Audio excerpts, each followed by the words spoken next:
Un espectáculo sobre la bicicleta aparece ahora, caramba. Ahí aparece, ha doblado también a Laurent Fignon, impresionante. El 13 de julio de 1992, en la última recta de la 9ª etapa del Tour de Francia, aparece Miguel Indurain. El corredor navarro acaba de doblar al adversario Laurent Fignon, que había salido 3 minutos antes en la contrarreloj. No es un hombre, es un avión, comentó admirado el ciclista francés. Algunos días después, en la cima de los Huesos de Atapuerca, un grupo de investigadores encuentra un cráneo que revolucionará el estudio de los homínidos en Europa. Lo bautizan Miguelón. No es un avión y tampoco es un hombre, sino un antepasado nuestro. Este ejemplar de Homo heidelbergensis caminó sobre la Tierra hace 430.000 años y es uno de los fósiles antiguos más completos hallados nunca. Si pudiéramos plasmar el camino que nos ha llevado a ser la especie que somos hoy, el trazado no sería una línea recta, mucho menos un camino que llega a una meta. Sería un mapa extrañísimo, tremendamente casual y con algunos atajos extraordinarios. Un viaje accidentado con carreteras cerradas y, sobre todo, muchas curvas. Y a pesar de todo, un éxito. El ser humano se ha escapado del pelotón de especies y en el trayecto ha construido una civilización compleja llena de competiciones ciclistas, programas televisivos de divulgación científica y metáforas deportivas narradas por una voz fascinante. Bueno, y también un mundo en el que existe el CNIE, el Centro Nacional de Investigación sobre la Evolución Humana. Desde julio de 2009, sus científicos estudian los fósiles de Atapuerca para comprender cada día un fragmento más de nuestra historia. Fósil a fósil, pieza a pieza, se resuelve una especie de puzzle gigante y complicado, donde podemos ver no solo quiénes hemos sido, sino también quiénes somos y qué será de nosotros.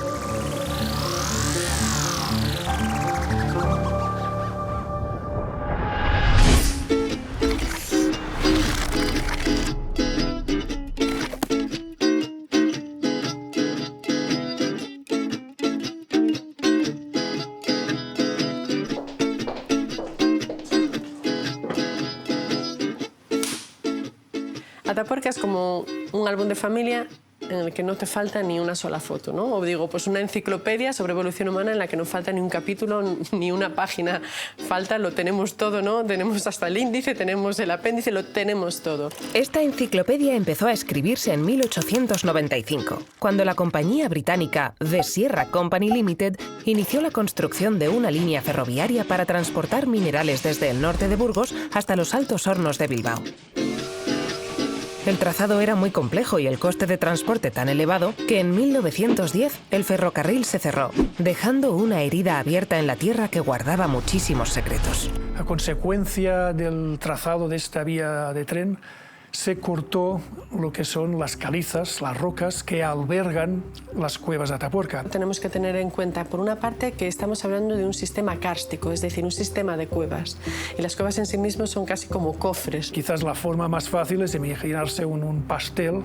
En lugar de ver la superficie del pastel, pues ya lo cortamos con un cuchillo y vemos todas las capas dentro de este pastel. Y luego tenemos que pensar también es dónde está localizado geográficamente, pues es un lugar estratégico, es un corredor natural, ese corredor de la Bureba, que es un camino natural de paso de fauna, de animales, asociado también a los cursos de un río, entre diferentes sistemas montañosos y por lo tanto es un lugar de muchísima riqueza de recursos, de comida, de agua, de visibilidad, de migraciones. Hoy, a este surco de 1 kilómetro de longitud se le llama trinchera del ferrocarril y en su interior se abren varias cuevas: Sima del Elefante, Galería y Grandolina y Cueva Mayor, compuesta por Portalón, Sima de los Huesos y Galería del Sílex, y Mirador, la más alejada. Desde 1911 son muchos los investigadores interesados por el proyecto porque las cuevas, es decir, los cofres, ya se sabe que están llenos de tesoros. Emiliano Aguirre es el primero que empieza el proyecto de investigación. Posteriormente entran los 3 codirectores, Juan Luis Arzuaga, José María Bermúdez de Castro y Eudald Carbonell. Y a partir de ahí empieza la historia de los yacimientos de Atapuerca a un nivel muy grande. Atapuerca es un lugar singular porque es un lugar donde se llevan excavando 40 y tantos años seguidos, sin parar. Y eso te da una cantidad de, ya no solamente de materiales fósiles, sino que eso ha permitido generar verdaderas escuelas en prehistoria en diferentes instituciones que han, digamos, creado generaciones de personas especializadas en el estudio de la prehistoria, y en muchos de los casos son punteros, ¿no? Un hueso encontrado fuera de lugar, fuera de su capa, bueno, pues nos aporta una información relativamente limitada. En Atapuerca esto se ha comprendido muy bien desde buen inicio. Los restos están absolutamente bien contextualizados en tiempo y en espacio. En cierto sentido, es como si la Sierra de Atapuerca fuera una máquina del tiempo que nos va devolviendo, capa a capa, los restos de un pasado enterrado. De un pasado del que todavía sabemos tan poco que cada nuevo descubrimiento nos obliga a reescribir lo que creíamos saber. La idea general que tenía toda la comunidad científica es que no había seres humanos en Europa hasta hacía solo 500.000 años. La gran sorpresa viene cuando, casi 20 años después, en otro yacimiento de la Sierra de Atapuerca, en la cima del Elefante, se han encontrado otro fragmento humano, en este caso de una cara, de un homínido que vivió en la sierra probablemente cerca del 1,4 millones de años de antigüedad.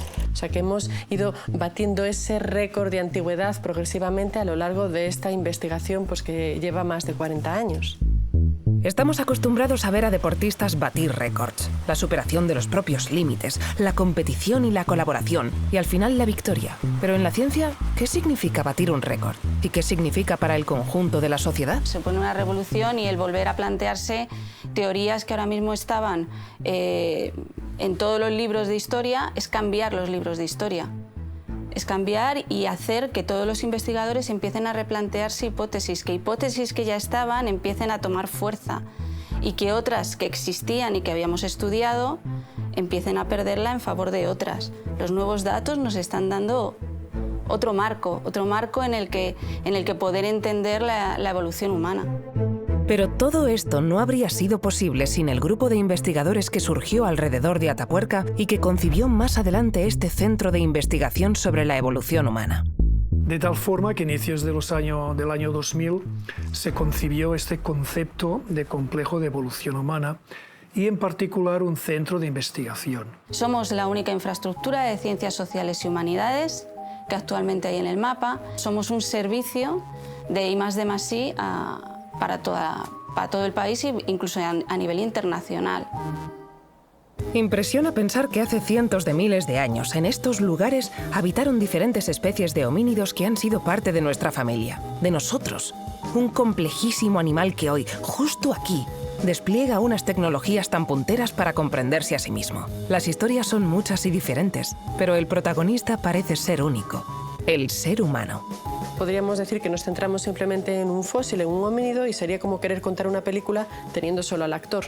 No podríamos hacer nada. ¿Qué necesitamos? Necesitamos los protagonistas, ¿no? Conocer a esos homínidos, conocer a los animales con los que vivió, y eso lo estudia el programa de paleobiología, que es el que se encarga sobre todo de analizar esos restos fósiles. Pero necesitamos saber cómo se comportaban esos protagonistas, qué hacían, cuáles eran los retos, qué tipo de tecnología tenían, y eso lo reconstruimos a través de nuestro programa de arqueología, con el que estudiamos las herramientas y también pues cómo explotan el ambiente, los recursos naturales.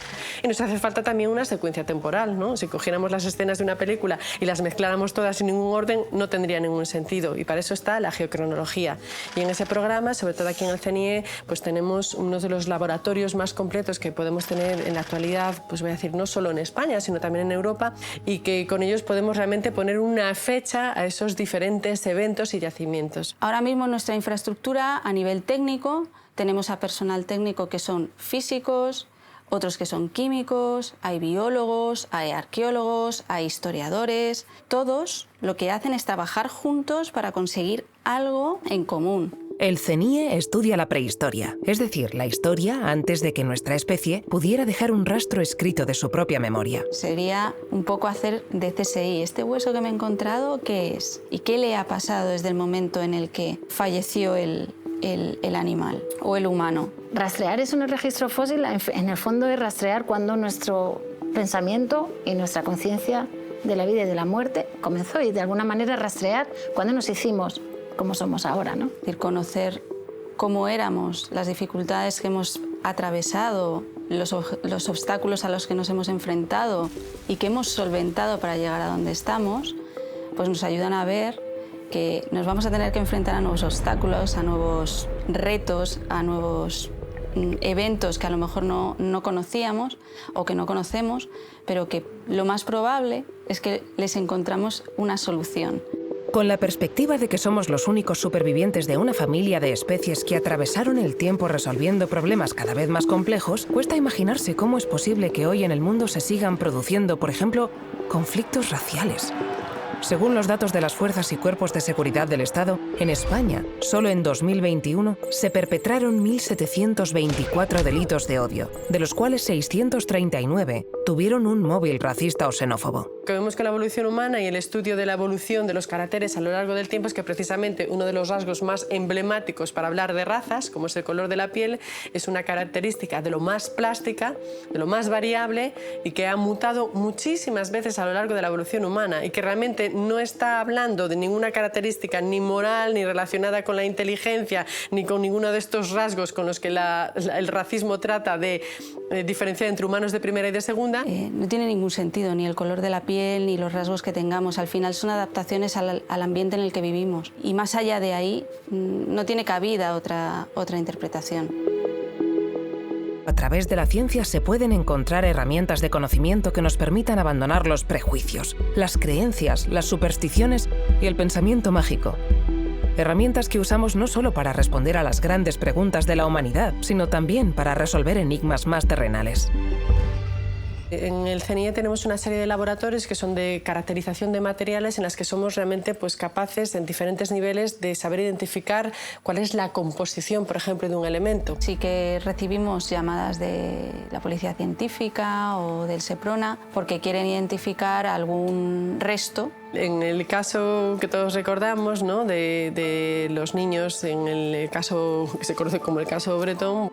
El juicio arranca 20 meses después de la desaparición de los pequeños Ruth y José Bretón, una desaparición que desde el principio fue considerada de inquietante y que acabó siendo un presunto doble asesinato a manos de su padre, el único que se sienta en el banquillo y para el que los 9 miembros del jurado popular tendrán que emitir su veredicto de culpable o no. Pues uno de los investigadores del centro, José María Bermúdez de Castro, que es el coordinador del programa de paleobiología, pues contribuyó de manera fundamental a resolver ese caso. El abogado de Bretón alega que los huesos hallados en la hoguera y a los que no se pudo hacer ADN no prueban que su cliente matase a sus hijos y duda de que no se manipulasen cuando llegaron a dependencias policiales de Madrid.